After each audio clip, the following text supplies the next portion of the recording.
Hello friends, स्वागत है आपका अपने यूट्यूब चैनल एग्ज़ाम पॉइंट में।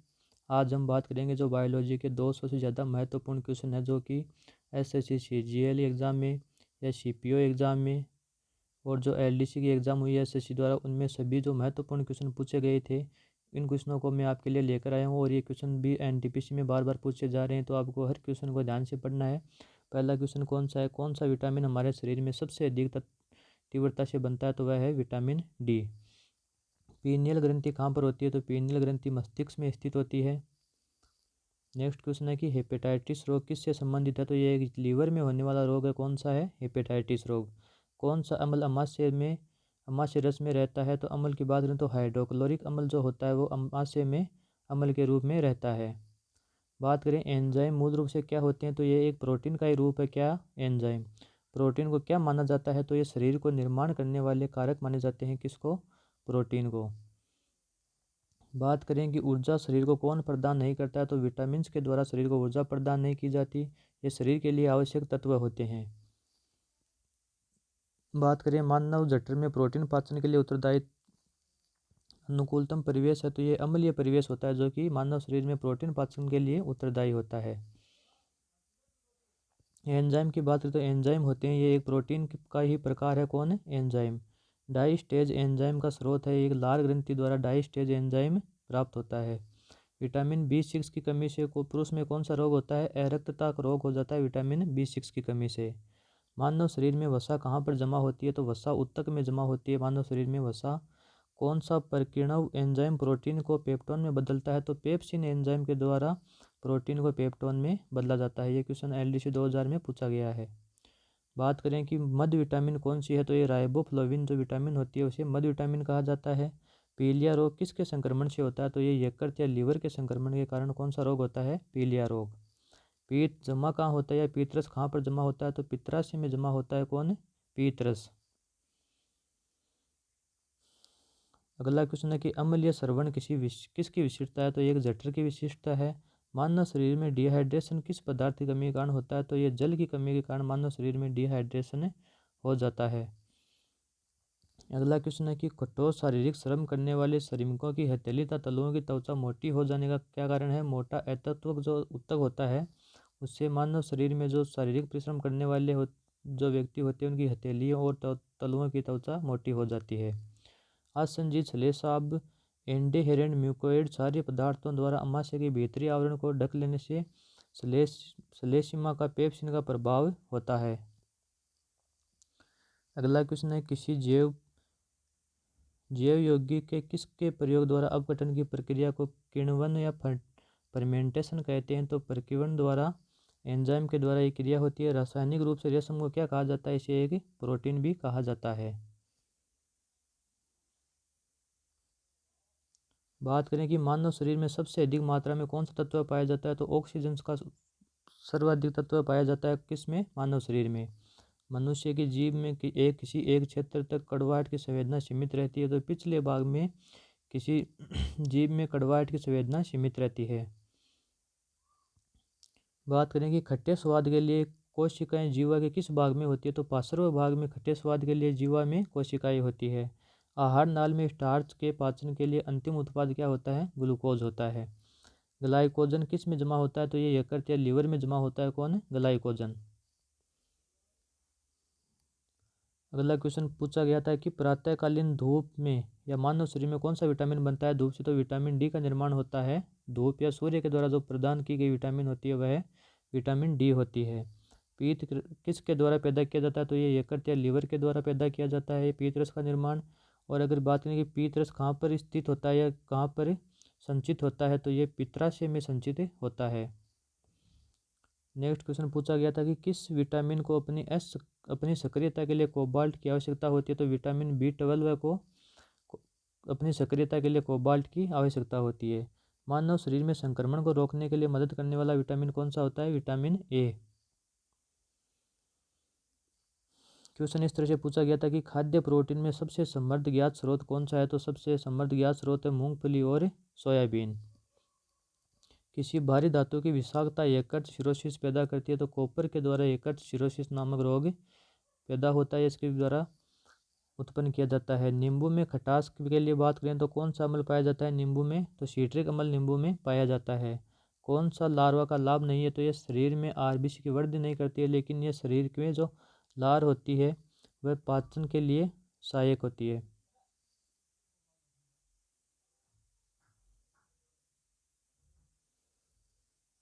बात करें कि निम्न में से सीट्रिक फल कौन सा विटामिन पाया जाता है या खट्टे फलों में पाया जाने वाला विटामिन कौन सा है, तो विटामिन सी है जो कि खट्टे फलों में पाया जाता है। किस भाग में पाचन एवं श्वसन नलियाँ क्रॉस करती है, तो ग्रसनी भाग में पाचन और श्वसन नलियाँ क्रॉस करती है। अन्न एक समृद्ध स्रोत है किसका है, स्टार्च का। अगला क्वेश्चन पूछा गया था कि शहद में मुख्यतः होते हैं, तो शहद में मुख्यतः होता है कार्बोहाइड्रेट। मानव शरीर में कौन सा अंग ग्लाइकोजन के रूप में कार्बोहाइड्रेट को जमा करता है, तो लीवर के द्वारा मानव शरीर में ग्लाइकोजन के रूप में कार्बोहाइड्रेट के द्वारा को जमा किया जाता है।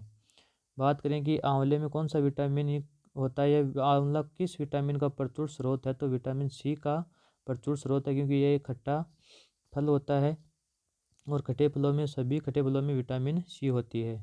दूध को दही में स्कंदित करने वाला एंजाइम कौन सा होता है, तो रेनिन एंजाइम से दूध को दही में स्कंदित किया जाता है। बात करें आरबीसी की, आरबीसी का कब्रिस्तान किसे कहा जाता है, तो प्लीहा को आरबीसी का कब्रिस्तान कहा जाता है।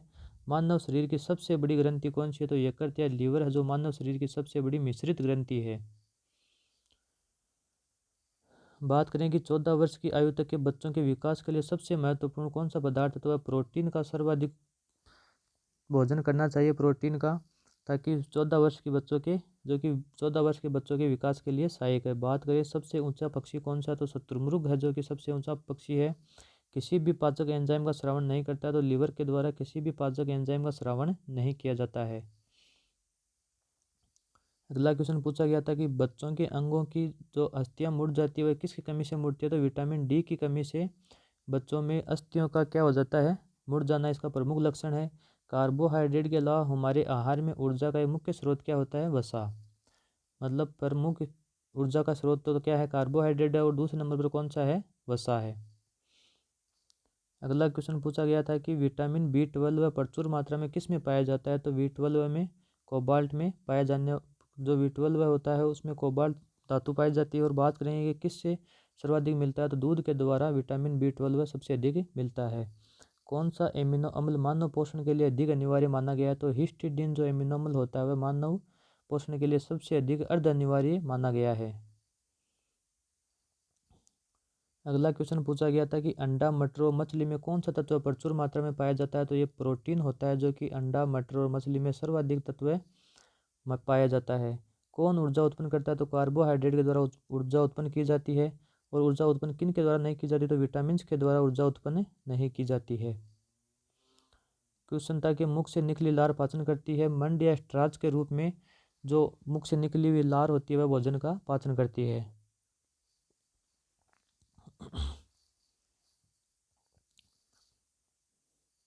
अगला क्वेश्चन पूछा गया था कि किसमें भोजन जीव के अंदर प्रविष्ट होने से पहले ही पच जाता है, तो म्यूकस और राइजोपस होते हैं उनमें भोजन शरीर के अंदर प्रवेश करने से पहले ही उनका पाचन हो जाता है। किसका संश्लेषण यकृत द्वारा किया जाता है, तो विटामिन ए का संश्लेषण यकृत या लीवर के द्वारा किया जाता है। कौन सी शर्करा तत्काल ऊर्जा उत्पन्न करती है, तो ग्लूकोज के द्वारा ऊर्जा को तुरंत उत्पन्न किया जाता है। बात करें कि मीठी शर्करा कौन सी होती है, तो उसे किस रूप में जाना जाता है या किस नाम से जाना जाता है, तो फ्रुक्टोज को मीठी शर्करा के नाम से जाना जाता है। हमारे शरीर में कौन सी सबसे बड़ी ग्रंथि है, तो यकृत सबसे बड़ी ग्रंथि है। ये क्वेश्चन बार बार रिपीट हो रहा है और इम्पोर्टेंट क्वेश्चन आपको इसको ध्यान में रखना है। दूध को कुछ देर खुले में रखे जाने के बाद उसका स्वाद खट्टा हो जाता है, ये किसके बनने के कारण होता है, तो ये लैक्टिक अम्ल के बनने के कारण दूध का स्वाद खट्टा हो जाता है। बात करें संवेदन के लिए महत्वपूर्ण आवश्यक क्या है, तो शरीर के तापमान को विनियमित करने के लिए शरीर के लिए संवेदन आवश्यक है। वर्कक का प्रक्रियात्मक यूनिट क्या है, तो वक्राणु या नेफ्रॉन को वर्कक की प्रक्रियात्मक एक यूनिट कहते हैं। स्तनपाइयों में स्वेद ग्रंथियां मूलतः संबंधित होती है। ताप नियामक के रूप में स्तनपाइयों में स्वेद ग्रंथियां मूलतः नियमित होती है। मूत्र बनता है, तो मूत्र संग्राहक वाहिनियों में मूत्र का निर्माण होता है। निर्जलीकरण के दौरान आमतौर पर शरीर के किस पदार्थ की हानि होती है, तो सोडियम क्लोराइड की हानि होती है निर्जलीकरण के दौरान। बात करें कि अपोहन का प्रयोग किस प्रक्रिया को पूरा करने में किया जाता है, तो गुर्दे के द्वारा जो रक्त का शुद्धिकरण होता है उसको पूरा करने के लिए अपोहन या डायलिसिस का प्रयोग किया जाता है। मूत्र के स्रावण को बढ़ाने के लिए किस औषधि को औषधि बढ़ाने वाले जो औषधि होते हैं उसे क्या बोलते हैं, डाययूरेटिक बोलते हैं। मूत्र का असामान्य घटक क्या होता है, एल्ब्यूमिन होता है मूत्र का असामान्य घटक। वह अंग कौन सा है जिसमें पानी, वसा, विभिन्न अपचय, कोबाल्टिक अपशिष्ट उत्सर्जित रहते हैं, तो वर्कक में ये सबसे अधिक उपस्थित रहते हैं। नेक्स्ट क्वेश्चन पूछा गया था कि प्रतिरक्षी तत्वों का उत्पादन किसका काम नहीं है, तो गुर्दे के द्वारा प्रतिरक्षी तत्व उत्पन्न नहीं किए जाते हैं। जब रक्त में नाइट्रोजनी अपशिष्ट जमा होता है तो कौन सा अंग काम नहीं कर रहा होता है, वर्कक के द्वारा कोई भी काम नहीं कर रहा किया जाता है जब रक्त में नाइट्रोजनी अपशिष्ट जमा होते हैं। अगले क्वेश्चन है कंकाल तंत्र से संबंधित कि मानव शरीर में कुल हड्डियां कितनी होती है, 206 होती है। क्वेश्चन कितनी तरह से पूछा जा चुका है, मानव शरीर में कुल अस्थियां कितनी होती है, तो 206 कुल अस्थियां होती है। और इस तरह से पूछा गया था अगला क्वेश्चन कि मानव अस्थि पंजर कंकाल में हड्डियां कितनी होती है, तो इनकी संख्या भी 206 होती है। कौन सा भाग हाथी में गजदंत के रूप में बदलता है, ये क्वेश्चन बहुत बार पूछा जा चुका और बहुत ही इंपॉर्टेंट क्वेश्चन है कि मानव की कौन सा भाग हाथी में के गजदंत के रूप में बदलता है, तो वह दूसरा करंतक होता है जो कि हाथी का दांत के रूप में जो आपको दिखाई देते हैं दूसरा करंतक होते हैं वे। कौन सी संधि जोड़ कोर संधि है, तो स्कंद के द्वारा दूसरी कोई जोड़ और संधि कहा जाता है। कान में कितनी हड्डियां पाई जाती है, तो कान में कुल 6 हड्डियां पाई जाती है और सबसे छोटी हड्डी जो स्टेपीज होती है वह भी कहाँ पर पाई जाती है, कान में पाई जाती है।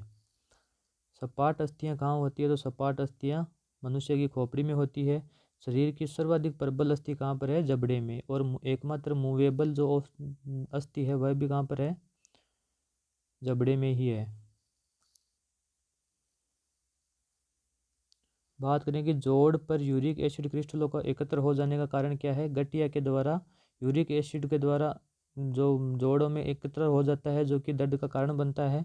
मानव शरीर के किस अंग में की हड्डी सबसे लंबी होती है, तो उरु या जांघ की जो हड्डी होती है वो सबसे लंबी और मजबूत हड्डी होती है।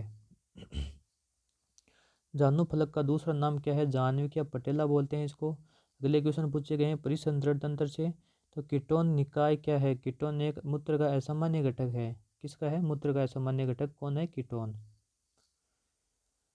बात करें कि रक्त के स्कंदन में मदद करने वाला विटामिन कौन सा है, तो विटामिन के होता है जो रक्त को स्कंदित करने में मदद करता है। वे रक्त कणिकाएं कौन सी होती है जो रोग को प्रतिरोध में करने में सहायता करती है, तो उनको बोलते हैं लसिका कोशिकाएं होती है जो वह रोग के प्रतिरोधक में सहायक होती है। शरीर का वह कौन सा अंग है जो किसी भी समय विश्राम नहीं लेता है, तो वह हमारा हृदय होता है जो कि एक क्षण के लिए भी विश्राम नहीं लेता है। अगला है कि लसिकाणु या लिम्फोसाइट कोशिकाएं पैदा करती है, प्रतिरक्षियों को उत्पन्न करती है। रिस्परीन का प्रयोग मुख्यतः किस लिए किया जाता है, तो उच्च रक्तचाप को कम करने के लिए रिस्परीन का उपयोग मुख्यतः किया जाता है। रोग प्रतिकारकों को उत्पन्न करने वाला सेल्स कौन से होते हैं, तो लिम्फोसाइट सेल होते हैं जो रोग प्रतिकारक उत्पन्न करते हैं। अगला क्वेश्चन था कि फेफड़े से हृदय के लिए जो रक्त को ले जाने का कार्य किया जाता है वह रुधिर वाहिकाओं को क्या कहते हैं, फुफ्फुसीय शिरा कहते हैं। रक्त को थक्के को जमने का प्रमुख कारण क्या है, थ्राम्बिन जो होता है उसके द्वारा रक्त का थक्का बनता है। अगला क्वेश्चन का था कि रुधिर स्कंदन किस प्रोटीन के द्वारा होता है, तो नोजन के द्वारा रुधिर का स्कंदन होता है। एक्यूपंक्चर क्या है, ये एक सुइयों के माध्यम से उपचार विधि है। क्या है एक्यूपंक्चर। अगला क्वेश्चन पूछा गया था कि रक्त में मूत्र अम्ल के उच्च स्तर के कारण कौन सा रोग हो जाता है, तो गाउट नामक रोग हो जाता है मूत्र में अम्ल की मात्रा अधिक होने के कारण। औसत वयस्क के शरीर में कितना रक्त होता है, तो 5 से 6 लीटर के मध्य औसत व्यक्ति के शरीर में रक्त होता है। बात करें कि रक्त धारा में ऑक्सीजन ले जाने वाला प्रोटीन कौन सा होता है, तो हीमोग्लोबिन के द्वारा रक्त के में ऑक्सीजन ले जाने का प्रमुख कार्य किया जाता है। किस कशेरुकी में ऑक्सीजनित और विऑक्सीजनित रुधिर मिल जाते हैं, तो उभयचर में विऑक्सीजनित और ऑक्सीजनित दोनों रुधिर मिल जाते हैं। अगला क्वेश्चन है कि मधुमेह के रोगियों को मधुकरण कारण के रूप में दिए जाने वाला एक उत्पाद या एस्पार्टम क्या है इसका, ये किस वर्ग से संबंधित है, तो ये पेप्टाइड्स वर्ग से संबंधित है। जिस पदार्थ का निवेश किसी जीवित जीव पर कर देने पर वह प्रतिरक्षियों के उत्पाद को प्रेरित करता है तो उसे क्या कहते हैं? प्रतिजन या एंटीजन कहते हैं। अगला क्वेश्चन पूछा गया था कि जब कोई बाहरी पदार्थ मानव रुधिर प्रणाली में विशिष्ट होता है तो उस प्रतिक्रिया को कौन प्रारंभ करता है? श्वेत रुधिर कणिकाओं के द्वारा उस प्रक्रिया को प्रारंभ किया जाता है, उसके लिए जो प्रतिक्रिया की जाती है। मानव हृदय में कितने वाल्व होते हैं? तो 4 वाल्व होते हैं मानव हृदय में। अगला क्वेश्चन पूछा गया था कि किसका सह संबंध रक्तचाप से है? तो अधिवर्तक का संबंध सह रक्त संबंध रक्तचाप से है। हीमोग्लोबिन में कौन सा तत्व मौजूद होता है मुख्यतः? तो लोहे का अधिकतम उपयोग होता है किसमें? हीमोग्लोबिन में। बात करें कि रक्त में कौन सी धातु पाई जाती है? तो लोहे का अधिकतम स्थान रहता है मानव के रक्त में। किसकी उपस्थिति में रुधिर वाहिनियों में रक्त आंतचित नहीं होता है? तो हिपेरिन की उपस्थिति के कारण रक्त क्लॉट नहीं होता है रुधिर वाहिनियों में। यदि माता पिता में एक का रुधिर वर्ग AB है और दूसरे का रुधिर वर्ग O है तो संभावित रुधिर वर्ग किसका होगा बच्चे का? A या B होगा। अगला क्वेश्चन पूछा गया था कि पहला सफल हृदय प्रत्यारोपण किया गया था। CN बनोड ने सर्वप्रथम पहला सफल हृदय प्रत्यारोपण किया था। ECG किसकी गतिविधियों को दर्शाता है? तो ये हृदय की गतिविधियों को दर्शाता है। अगला क्वेश्चन पूछा गया था कि मनुष्य के शरीर में लौह की कमी का क्या परिणाम हो सकता है? अरक्तता हो सकता है मनुष्य के शरीर में लौह तत्व की कमी के कारण। हीमोफीलिया कौन सा रोग है? तो ये वंशानुगत होने वाला रोग है। क्वेश्चन पूछा गया था कि शल्य चिकित्सा के लिए कृत्रिम हृदय का प्रयोग किसने शुरू किया था? तो माइकल दी वेकिन नामक जो व्यक्ति थे उनके द्वारा शल्य चिकित्सा के लिए कृत्रिम हृदय का प्रयोग शुरू किया गया था। गति प्रेरक या पेस मेकर किससे संबंधित है? ये हृदय से या हार्ट से संबंधित है। कौन? Pace maker. अगला क्वेश्चन पूछा गया था कि जब मानव हृदय में बाह्य नीले का संकुचन होता है तो रक्त किसकी तरफ जाता है? तो महाधमनी की तरफ जाता है जब मानव हृदय का बाह्य नीले का संकुचन होता है। तो मानव हृदय में कक्षों की संख्या की बात करें 4 कक्ष होते हैं मानव हृदय में। हीमोग्लोबिन और क्लोरोफिल 2 जीव अणु हैं। निम्नलिखित में से कौन सा कथन सही है? तो क्लोरोफिल में मैग्नीशियम है और ये हीमोग्लोबिन में लोहा उपस्थित होता है। बात करें कि क्लोरोफिल में क्या उपस्थित होता है? क्लोरोफिल में मैग्नीशियम होता है और हीमोग्लोबिन में क्या होता है? लोहा। कौन सी स्थिति विलंबित रक्त स्कंदन के लिए एक शर्त है? हीमोफीलिया नामक जो स्थिति होती है वह विलंबित रक्त स्कंदन के लिए एक शर्त है। बात करें कि किसकी सहायता से रक्त द्वारा ऑक्सीजन ले जाया जाता है? तो लोहित कोशिकाएं होती है उनके द्वारा रक्त द्वारा ऑक्सीजन ले जाया जाता है। मानव शरीर में रक्त की अपर्याप्त आपूर्ति को क्या कहते हैं? इस्कीमिया बोलते हैं। यदि अगर मानव शरीर में रक्त की अपर्याप्त आपूर्ति होती है तो। वयस्क पुरुष में RBC की सामान्य संख्या कितनी होती है? 5 मिलियन होती है। दिल की फुसफुसाहट या मरमर को पता चलता है। दोषपूर्ण कपाट या वाल्व अगर स्थिति होती है तो उससे क्या होता है? हृदय में फुसफुसाहट या मरमर की आवाज़ आती है।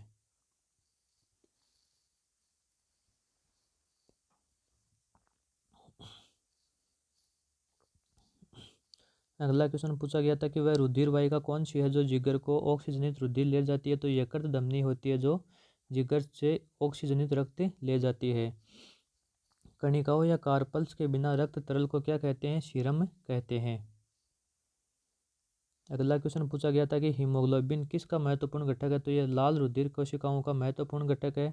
किसकी भित्तियों द्वारा रक्त द्वारा डाले गए दबाव को रक्त दाब कहा जाता है? तो धमनियों में जो रक्त दबाव डाला जाता है उसे रक्त दाब कहा जाता है। वह वैज्ञानिक कौन है जिनके द्वारा पहला रुधिर परिसंचरण की व्याख्या की गई? तो विलियम हार्वे के द्वारा सर्वप्रथम रुधिर परिसंचरण की व्याख्या की गई थी। हाइपरटेंशन शब्द किसके लिए प्रयुक्त होता है? तो रक्तचाप अगर बढ़ जाता है किसी व्यक्ति का तो उसके लिए हाइपरटेंशन शब्द का प्रयोग किया जाता है। बात करें अरक्तता किसकी कमी के कारण होती है? तो ये फोलिक एसिड की कमी के कारण क्या होता है? अरक्तता होती है। हीमोग्लोबिन का मुख्य कार्य क्या है? तो ऑक्सीजन को ले जाना ही हीमोग्लोबिन का मुख्य कार्य है। अगला क्वेश्चन है कि लाल रुधिर कोशिकाओं का उत्पादन निम्नलिखित में से किसके द्वारा होता है? तो अस्थि मज्जा के द्वारा RBC का निर्माण किया जाता है और RBC की कब्रिस्तान किन्हें कहा जाता है? प्लीहा को आरबीसी का कब्रिस्तान कहा जाता है। बात करें कि हीमोग्लोबिन क्या होता है, ये एक प्रोटीन होता है। मानव रक्त का लाल रंग किसके कारण होता है? हीमोग्लोबिन के मानव रक्त का क्या होता है? लाल रंग होता है। बात करें कि पेस मेकर का संबंध, आपको ऊपर पूछा गया था कि पेस मेकर का संबंध किससे है, तो ये मानव हृदय से संबंधित है। और कार्य की बात करें तो दिल की धड़कन प्रारंभ करना है पेस मेकर का प्रमुख कार्य होता है। मानव रक्त में प्लाज्मा में प्राय पानी की निश्चित मात्रा में कितनी भिन्नता होती है, तो 91 से 92% भिन्नता होती है। किसमें? मानव प्लाज्मा में रक्त की पानी की बात करें तो कितना प्रतिशत होता है? 91 से 92% मानव रक्त की प्लाज्मा में पानी का प्रतिशत होता है। मानव की लाल रुधिर कणिकाओं की आयु कितनी होती है? 120 दिन होती है। सर्वग्राही रुधिर वर्ग कौन सा है? तो AB जो सर्वग्राही रुधिर वर्ग है, मतलब ये सभी रुधिर वर्ग को क्या कर लेता है? सभी व्यक्तियों से रुधिर ग्रहण कर लेता है। अगर यूनिवर्सल डोनर की बात करें तो वह कौन सा हो जाएगा? AB तो सर्वग्राही है। और सर्वदाता की बात करें तो कौन सा होगा? O वर्ग के व्यक्ति को सर्वदाता वर्ग का व्यक्ति कहा जाता है। बात करें कि हीमोफीलिया का संबंध किसके साथ है, तो इसका परिवार राज परिवारों से संबंधित है। रक्त एक प्रकार का संयोजी ऊतक है। किस प्रकार का ऊतक है? रक्त एक प्रकार का संयोजी ऊतक है। मानव हृदय बंद होता है तो हृदय आवरण में बंद होता है मानव हृदय। आयरन की कमी से कौन सा रोग होता है? अरक्तता रोग हो जाता है मानव के शरीर में आयरन की कमी आने पर। बात करें अंतःस्रावी तंत्र के, अगले क्वेश्चन है एस्ट्रोजन क्या है? यह एक स्त्रीलिंग हार्मोन है। कौन सा? एस्ट्रोजन। वह ग्रंथि कौन सी है जो शरीर को ताप स्थायी रखती है? तो हाइपोथैलेमस जो ग्रंथि होती है उसके द्वारा शरीर का ताप नियंत्रित किया जाता है। इंसुलिन में कौन सी धातु होती है? तो जस्ता जो धातु होती है वह इंसुलिन में उपस्थित होती है। नेक्स्ट पूछा गया था कि कौन सी एक ग्रंथि नहीं है, तो जठर या अमाशय को एक ग्रंथि नहीं है, ये एक मिश्रित ग्रंथि है। मानव शरीर का ताप स्थायी थर्मोस्टेट स्थित होता है हाइपोथैलेमस में। घेंगा रोग किसकी कमी के कारण होता है? आयोडीन की कमी के कारण घेंगा या गलकंड रोग हो जाता है। किस कोशिका में इंसुलिन हार्मोन स्रावित होता है? तो बीटा कोशिकाओं द्वारा इंसुलिन हार्मोन स्रावित होता है। वह अंतःस्रावी ग्रंथि कौन सी है? मास्टर ग्रंथि कहा जाता है, तो वह एक पीयूष ग्रंथि होती है जिसको क्या कहा जाता है? मास्टर ग्रंथि। और मानव शरीर में ताप का नियंत्रण रखने के लिए कौन सी ग्रंथि होती है? हाइपोथैलेमस ग्रंथि। अगला क्वेश्चन पूछा गया था कि रक्तदाब का नियंत्रण कौन करता है? तो अधिवर्तक या एड्रिनल ग्रंथि रक्तदाब का नियंत्रण करती है। उत्तेजना के समय कौन सा हार्मोन अधिक मात्रा में उत्सर्जित होता है? तो एड्रेनलिन हार्मोन का उत्सर्जन सर्वाधिक होता है उत्तेजना के समय। तंत्रिका तंत्र के क्वेश्चन है आगे। जन्म के बाद मानव के किस ऊतक में कोई भी कोशिका विभाजन नहीं होता? तो तंत्रिका ऊतक में कोई भी कोशिका विभाजन नहीं होता है। डार्विन फ्रिंचिज का प्रयोग किस समूह के लिए किया जाता है? पक्षियों के लिए डार्विन फ्रिंचिज का प्रयोग किया जाता है। वाणिज्यिक नाइट्रिक अम्ल में क्या होता है? एक रंगीन अपद्रव्य है। कौन सा? वाणिज्यिक नाइट्रिक है। बात करें कि आंख का वह कौन सा भाग है जिसमें वर्णक होता है जो किसी भी व्यक्ति को आंखों का रंग निश्चित करता है, जिसको क्या बोलते हैं? रंजित वर्णक या रंजित पटल या कोरोइड जिसको बोलते हैं, जो कि मानव की आंखों के रंग का निर्धारण करता है।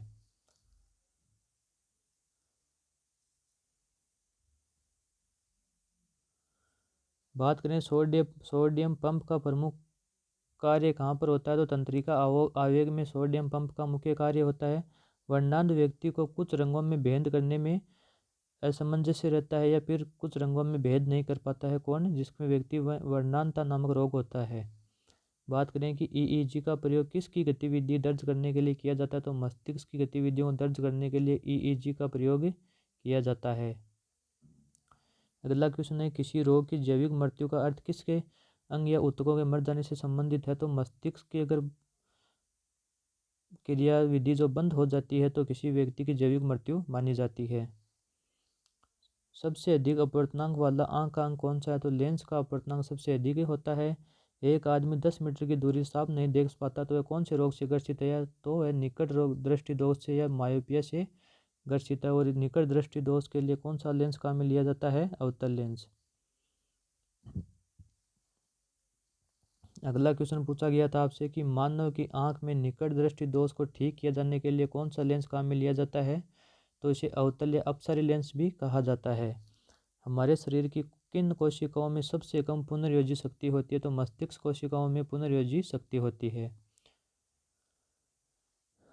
पीयूष ग्रंथि शरीर के किस स्थान पर स्थित होती है? तो ये मस्तिष्क में स्थित होती है। कौन सी ग्रंथि? पीयूष ग्रंथि। मानव शरीर में वे नियंत्रण केंद्र कहाँ पर है जो कि भूख, पानी संतुलन या शरीर के तापमान को बनाए रखने हैं? इसे हाइपोथैलेमस कहते हैं। इसका क्वेश्चन बहुत बार एग्जाम में पूछा जा सकता है। अगर किसी भी तरह से आपको घुमाकर क्वेश्चन पूछे तो आपको इसको ध्यान में रखना है। कशेरुकी से अगले क्वेश्चन है, जैसे सबसे बड़ा शावक कौन सा जानवर पैदा करता है? तो नीली व्हेल या नील व्हेल के द्वारा सबसे बड़ा शावक या बच्चे को जन्म दिया जाता है। विशालतम स्थलचर की बात करें तो वन्य प्राणी कौन सा है? वह एक अफ्रीका हाथी है जो कि सबसे विशालतम जानवर है। आर्कियोप्टिक्स में निम्न सरीसृप के लक्षण होते हैं। इसमें नखरित पंख होते हैं और जबड़े पर दांत होते हैं। बात करें कि पृथ्वी पर विशालतम पक्षी कौन सा है? तो शुतुरमुर्ग को पृथ्वी का विशालतम पक्षी कहा जाता है। शब्दिनी साइरिक्स किसके वाक्य यंत्र है? तो ये एक पक्षी के वाक्य यंत्र हैं। बात करें विशालतम स्तनधारी कौन सा है? तो व्हेल एक विशालतम स्तनधारी है। कौन सा जंतु पराश्रव्य ध्वनि को सुन सकता है? तो चमगादड़ के द्वारा पराश्रव्य ध्वनि को सुना जा सकता है।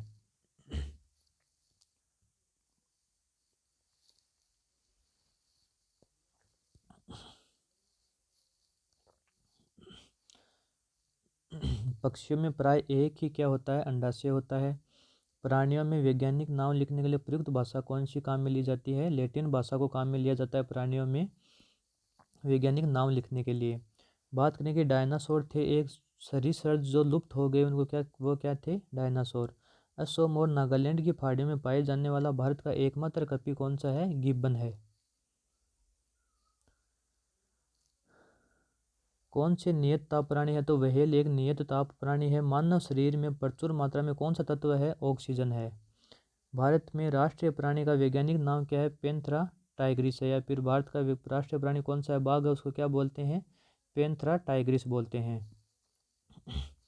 सर्वाधिक विकसित बुद्धि वाला जलीय प्राणी कौन सा है? व्हेल में सर्वाधिक बुद्धि मानी गई है। निम्नलिखित में से कौन सी मछली है? एक डॉग फिश को भी एक या फिर एक मछली का नाम है, क्या नाम है मछली का? डॉग फिश नाम है। अगले क्वेश्चन है परिस्थिति तंत्र से संबंधित है। खाद्य श्रृंखला में सबसे निचला स्तर कौन सा होता है? उत्पादक होता है। मुक्त जीवी नाइट्रोजन यौगिकीकरण सूक्ष्म जीवों का नाम क्या है? नील हरित शैवाल है।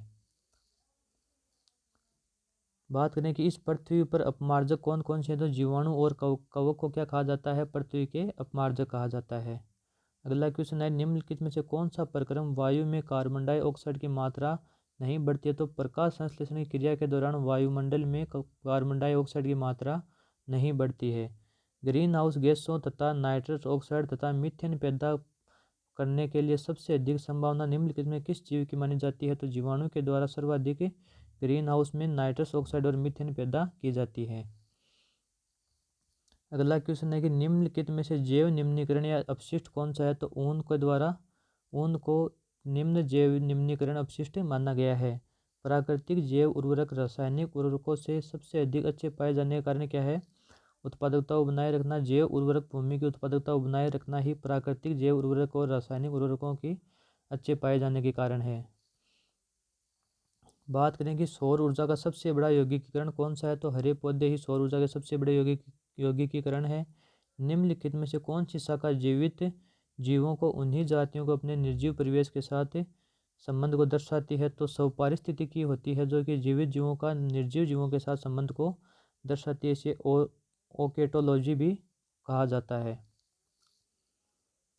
अगला क्वेश्चन है कि आनुवांशिकता के नियम किसने प्रस्तुत किए थे? तो ग्रेगर जॉन मेंडल के द्वारा आनुवांशिकता के नियम प्रस्तुत किए गए थे। डीएनए अंगुली छाप का प्रयोग किसकी पहचान के लिए किया जाता है? तो इसका उपयोग जो ऑप्शन में दे रखा था उसके लिए अकॉर्डिंग उपयुक्त सभी था। एक मानव सामान्य शरीर कोशिकाओं में गुणसूत्रों की संख्या कितनी होती है? 46 होती है गुणसूत्रों की संख्या मानव में। जीन मुख्यतः किस में पाया जाता है? तो ये WLA में जॉनसन के द्वारा जीन शब्द दिया गया था। एमिनियोस्टोसिस या भ्रूण परीक्षण पर कानूनी प्रतिबंध लगाया गया है क्योंकि यह इसका प्रयोग भ्रूण के लिंग परीक्षण के चुनाव के लिए किया जाने लगा था। अगला क्वेश्चन है किसी शिशु के वंशानुगत जीनों की कुल संख्या कितनी होती है? माता और पिता से प्राप्त जीनों की संख्या के समान ही होती है किसी शिशु के वंशागत जीनों की संख्या। अगला क्वेश्चन है, टेस्ट ट्यूब बेबी का अर्थ है कि पात्र निषेचन और फिर गर्भाशय में प्रतिरोपण को ही क्या कहते हैं? टेस्ट ट्यूब बेबी कहते हैं। अगला क्वेश्चन है, सूक्ष्म जैविकी से संबंधित क्वेश्चन है अगले। जीवाणुवीय रोग किस में पाए जाते हैं? तो पौधे, पशु और मानव में पाए जाते हैं जीवाणु से होने वाले रोग। यक्ष्मा तपेदिक के इलाज के लिए पेरामीन सैलिसिलिक एसिड किसका प्रयोग किया जाता है? पीत जबर संचरित किया जाता है एडीज के द्वारा। दूध को दही के रूप में जमने का प्रमुख कारण क्या है? लैक्टोबैसिलस जीवाणु के द्वारा दूध को दही में बदला जाता है। बर्ड फ्लू पैदा करने वाले H5N1 वायरस सबसे पहले पता कहाँ पर चला था? 1997 में। एलोसोम क्या होते हैं? ये एक लिंग गुणसूत्र होते हैं। क्या? एलोसोम। डीएनए संरचना का सही मॉडल किसने बनाया था? वाटसन और क्रिक के द्वारा डीएनए की संरचना का सही मॉडल दिया गया था। भ्रूण विकास के लिए किस अंग के द्वारा खाद्य पूर्ति की जाती है? तो अपरोष्पोषिका के द्वारा भ्रूण विकास के लिए खाद्य पूर्ति की जाती है। पुरुष में गुणसूत्रों की संख्या कितनी होती है? 46 होती है। डीएनए की द्विकुंडली संरचना की खोज किसने की थी? वाटसन और क्रिक के द्वारा ही डीएनए की द्विकुंडली संरचना की खोज की गई थी। अगला क्वेश्चन है कि तंत्रिका तंत्र का कौन सा भाग आंतरिक भाग अंगों की क्रियाओं को नियंत्रित करता है? तो मेडुला ऑब्लांगेटा के द्वारा आंतरिक अंगों की क्रियाओं को नियंत्रित किया जाता है।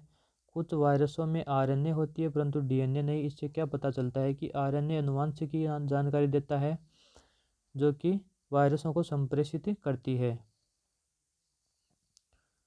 शिशु लिंग किसके गुणसूत्र योगदान पर निर्भर करता है? पिता के गुणसूत्र के योगदान पर निर्भर करता है शिशु का लिंग।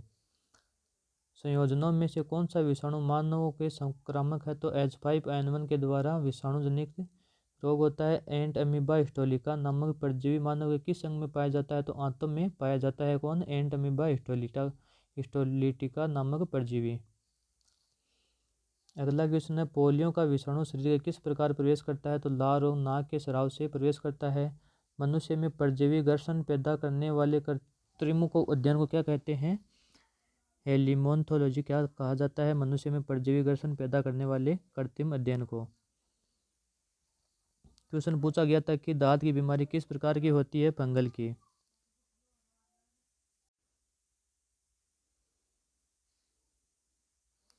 अगला क्वेश्चन पूछा गया था आपसे कि कौन सा रोग प्राय दूध के माध्यम से फैलता है? तो यक्ष्मा जो रोग होता है वह दूध के माध्यम से फैलता है। गोलकृमि एक मानव परजीवी है जो कि क्षुद्रांत में पाया जाता है। अगला क्वेश्चन पूछा गया था कि सलीब पद के लिए वाहक कौन सा है? तो संक्रमित क्यूलेक्स मच्छर होता है जो कि सलीब पद के लिए वाहक होता है। क्वेश्चन इस तरह से पूछा गया था कि नाना बाई की भट्टी में डबल रोटी बनाते समय खमीर यीस्ट मिलाने का प्रमुख कारण क्या है? तो डबल रोटी को नरम और स्पंजी बनाने के लिए इसमें खमीर को मिलाया जाता है। किस एक प्राणी में किसान मित्र कहा? तो केंचुआ को किसान मित्र कहा जाता है। टाइफाइड पैदा किया जाता है सोलमेनेला टाइफी के द्वारा टाइफाइड को संरक्षित किया जाता है। बीसीजी प्रतिरक्षण होता है ट्यूबरकुलोसिस के लिए। कौन सा रोग नाइट्रेट संदूषित भोजन तथा जल का उपयोग करता है? ब्लू बेबी सिंड्रोम के द्वारा। लेप्रोसिबेसिलिस का आविष्कार किसने किया था? हेनसेन ने। एड्स, गलकुआ और पोलियो के समान तत्व क्या है? ये सभी विषाणुओं द्वारा फैलाए जाने वाले रोग हैं। लाल चींटियों में कौन सा अम्ल पाया जाता है? तो आपको ध्यान में रखना है कि फॉर्मिक अम्ल पाया जाता है लाल रंग की चींटियों में। मलेरिया रोग किसके काटने से होता है? तो मादा एनाफिलीज मच्छर के काटने के कारण कौन सा रोग होता है? मलेरिया रोग। बात करें प्रतिजैविक क्या होता है? तो किसी एक जीव द्वारा संश्लेषित एक यौगिक जो रोगाणुओं की वृद्धि करने के विरुद्ध होता है उसे क्या कहते हैं? प्रतिजैविक कहते हैं। क्वेश्चन पूछा गया था कि वह संक्रामक रोग कौन सा है जो एक व्यक्ति से दूसरे व्यक्ति में सीधा संपर्क करता है व्यक्ति में नहीं फैलता है? तो वह कौन सा है? टिटनस रोग। रोहिणी, गलघोटू या इन्फ्लुएंजा के कारण कौन सा रोग होता है? ये क्रमशः जीवाणु और विषाणु से होने वाले रोग हैं। ट्यूबरकुलोसिस संक्रमण होता है माइटोबैक्टीरियम ट्यूबरकुलोसिस के द्वारा। टॉक्सिकोलॉजी का संबंध किसके अध्ययन से है? विष के अध्ययन से संबंधित है। कौन? टॉक्सिकोलॉजी। एड्स एक प्रकार का विषाणु जनित रोग है चेचक के टीके के वैक्सीन का आविष्कार किसने किया था? एडवर्ड जेनर के द्वारा चेचक के टीके का आविष्कार किया गया था। इन्फ्लुएंजा नामक रोग किसके द्वारा फैलाया जाता है? तो विषाणु के द्वारा फैलाया जाता है। कौन सा रोग? इन्फ्लुएंजा नामक रोग है। डीपीटी का टीका किस रोग के बचाव के लिए किया जाता है? तो टिटनेस के लिए, रोहिणी कुकर खांसी के लिए डीपीटी का टीका लगाया जाता है। चिकन पॉक्स मुख्यतः किस में होते हैं? तो विषाणु से होने वाला रोग है। डिप्टीरिया कैसा रोग है? तो ये संक्रामक रोग है। किस वर्ग के जीव जल्दी प्रजनन करते हैं? तो बैक्टीरिया नामक जो जीव होते हैं वो जल्दी प्रजनन करते हैं। एड्स वायरस किस तंत्र का नाश करते हैं? शरीर के असंक्रामक तंत्र का नाश करते हैं। और लास्ट क्वेश्चन है कि लोकजा निम्नलिखित में किसकी अवस्था है? तो ये टिटनेस की अवस्था है। कौन सी है? लोकजा है। ये आपके क्वेश्चन थे जो कि एनटीपीसी के एग्जाम पूछे जा सकते हैं, बायोलॉजी क्वेश्चन। अगर आपको वीडियो अच्छी लगी है तो वीडियो को लाइक और अपने दोस्तों के साथ शेयर ज़रूर करें और चैनल को सब्सक्राइब करें।